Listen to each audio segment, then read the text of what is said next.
Hey, what's happening, guys? Today I'm gonna make a erratic dragon deck profile, and as a heads up, I just want to let you know that by next week I'm gonna switch the build to the artifact version.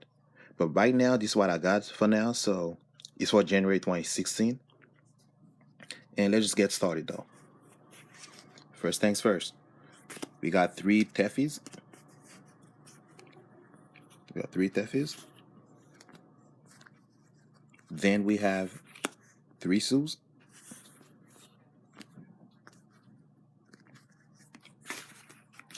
Next we have three Neptet. And whenever I get my artifact cards next week, I'm thinking about cutting Neptet out. Because right now, we just Neptet. Sure, it does a special summon. You get the special summon Neptet whenever you already have one erratic dragons on the field. And also it's a monster popper. That's great. It's nice, especially for the special summon though. But the monster popper effect, I don't really need to pop your monsters anymore because some monsters cannot be popped. It's just best if I just face your monster's head on. So I'm thinking about cutting Neptet out. 3 set. And that's it for the main Hieratic monsters. Next we have one red and vanilla monsters. We have one Watel, one lab, and one serpent.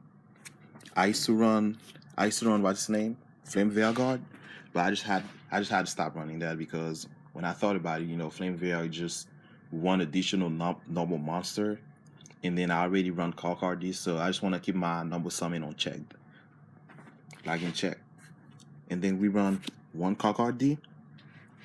And whenever I get my artifact cards, though, I'm thinking about taking Kalkardi out because right now, the way this format is going, if you got nothing on board, you're just gonna to get the shit out of you. So Kalkardi is, oh, you know what? I'm just gonna sacrifice myself, let you draw two cards, and you skip a turn. You don't get to do anything.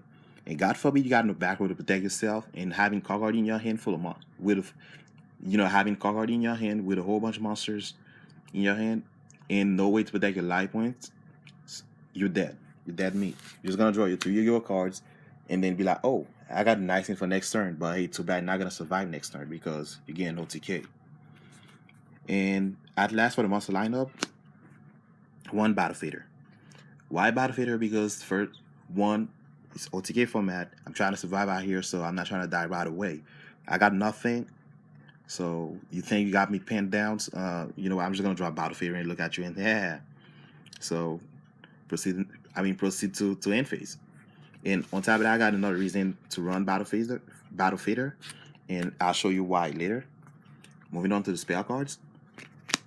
3 Convocation, Hieratic Dragon Searcher. 2 Terraforming. And Yu-Gi-Oh players, whenever they see Terraforming, they know exactly what's coming next. It is Chicken Game. 3 Chicken Game. And also we run 3 Upstart. I'm trying to thin the deck out, and also, I'm trying to get into my combo plays fast. 1 Soul Charge. We got to keep in mind that we run Hieratic Dragons, so they all sacrifice each other to trigger and go off. And while I keep doing that, God forbid, I get TT'd or something, they think they done some great. You know what? I got Soul Charge in my hand. I'm just going to bring them all back and proceed to my play and go for broke. Have like a lockdown field. Yes, you can do that. And 1 Regeki to clear the board wipe. I used to not main Raigeki, but now I'm thinking about now just put it back in the deck. It's pretty useful. And when you do think about it, some people still mess around with Dark Law. And I do not want to see that Yu-Gi-Oh card on the field. Sure, Hieratic Dragons get around Dark Law, but at the same time, I gotta waste a couple of stuff though. I gotta say goodbye to a few monsters and to a few cards in order to do that. Moving on to the traps. 3 Reckless Greed. Draw my cards by 2, get into my combo hands fast. 2 Finish Chains. I don't like monster card effects, so Finish Chain. And Crush Card Virus. Yup. So we gotta keep in mind we run Battle Fader. And in the And then whenever you do the Atom play, whenever you bring out red metal with Atom plays, red metal is gonna be down to 0 attack and 0 defense. You do all your plays, you tell the guy go, you enter draw phase, you activate crush cards. So you can use it is possible, you can do that. It's possible to use crush card virus on red metal because red metal is already weak. You got 0 attack and 0 defense. So that's a nice card to use crush card virus on. Or they try to OTK you, they already got like your crazy board. Try to OTK you, next turn, they draw the Yu-Gi-Oh card, they trying to push for game. And you say, you know what? Crush card virus. You already, declared an attack. You already pendulum summon, you already did this, you already did that. So lose it all. And also Kaiju's slowly becoming a thing. And yesterday I used crush card virus on the Kaiju card. Oh my god, like the guy, as soon as he entered his draw phase, activated crush card virus. The guy just lost like his entire Kaiju hand. He was mad. Next we have one CT. Because it's CT, so I clear the board. I got nothing. I pretend I got no plays. So they summon any monster they try to spam. CT. Goodbye. And also it's also a pendulum hate. Next we have one warning. Because it's warning and also warning stop pendulum summons. They summon a whole bunch of monsters at the same time. The pendulum summon a whole bunch of monsters at the same time. You know what? Just warning that everything goes to the grave. They never hit the field, so you lose it all. All you got left is your scales. And maybe a few cards you just drew, or a few cards you just top deck. But anyway, you still lose it all if you run pendulum summons. And at last, we run vanities. Because it's vanities, we're trying to stop the special summon bullshit. You know what? We don't want people to spam on us. We're trying to make them stop. And on top of that, vanities, I do run Starter Spark Dragon. So Starter Spark Dragon vanities, that's a deadly combo. You activate Convocation, and knowing that Convocation will go to the graveyard, which will destroy Vanity. So you say, you know what, change Starter Spark on Vanity, so Spark gonna stay. I get all my searches, I get all my draws. You know what, Upstart Goblin. You know what, yeah, gain 1,000. I draw a Yu-Gi-Oh card. Oh, Spark effect, chain, target Vanity, protect Vanities. So nobody can special summon. I already got a lot of bits stick on the field, so I could care less. And that's it for the main deck. It's a 40 card main deck. Moving on to the extra deck. One Black Rose. I gotta clear the board, right? So why not? And pendulum players, they get salty because they gotta reset the scale. They lost the entire field. So what else can I do? Nothing. You just gotta reboot. Next we run one Clear Wing because it's Clear Wing. That card's pretty great against Cosmos too. It does stop Destroyer, but why I say stop Destroyer is because they want to activate they want to pop the monster you have with Destroyer. You know what, Clearing? I'm just gonna get Destroyer and destroy that. And Destroyer. That's it. But sometimes some Cosmos players they can't afford that. They're gonna be like, okay, sure, you can pop my own Destroyer because I want Destroyer to get popped anyway. So I'm just gonna keep bringing more Cosmos and break you. But anyway, Clearing is still a good card, so that's why I run that. You never know what you're gonna run across. And we run Michael. He's the banisher of the deck. So you come across any card that cannot be destroyed by battle or by card effects. So Michael's your answer. Just take that card out of the game. You do not want to deal with that. Next we run one Spark and one Stardust Dragon.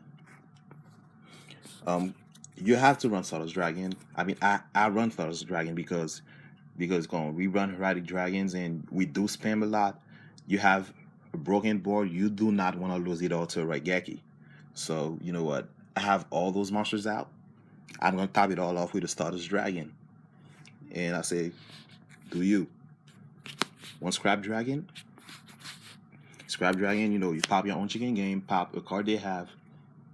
You proceed to broken plays. Maybe to inflict more damage though.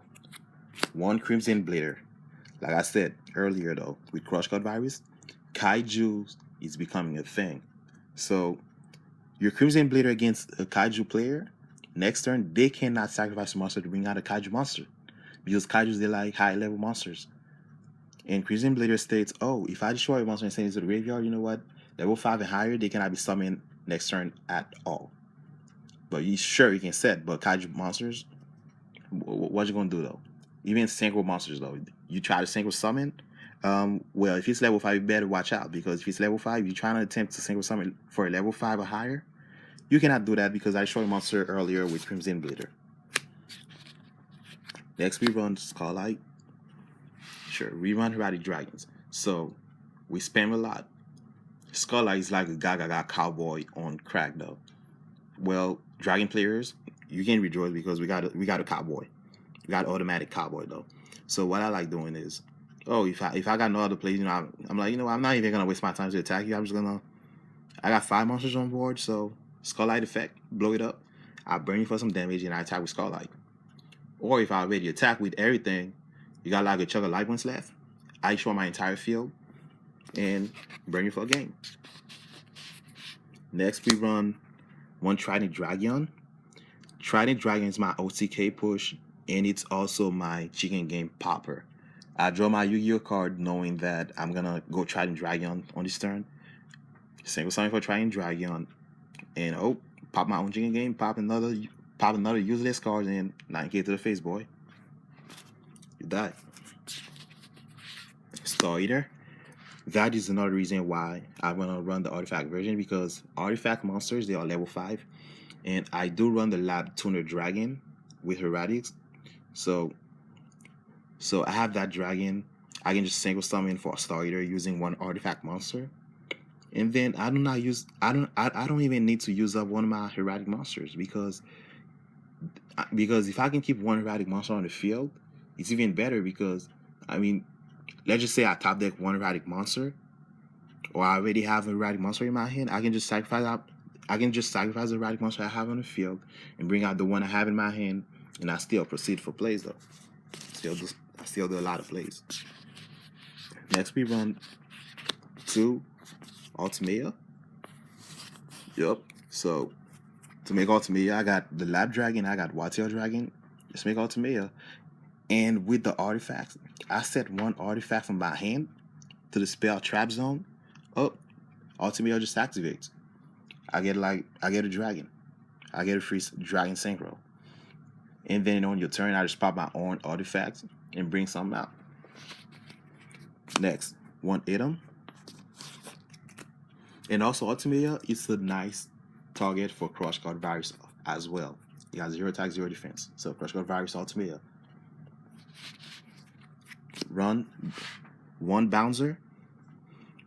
Bouncer's still pretty good.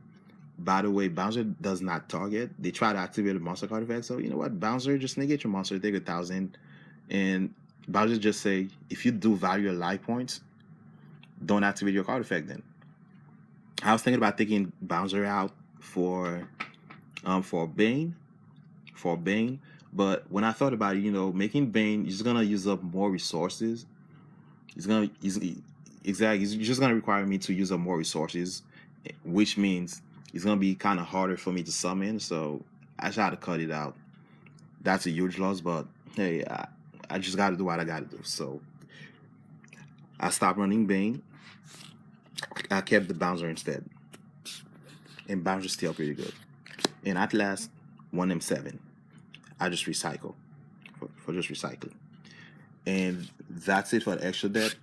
So you guys tell me what you think about my version. Leave a comment, subscribe.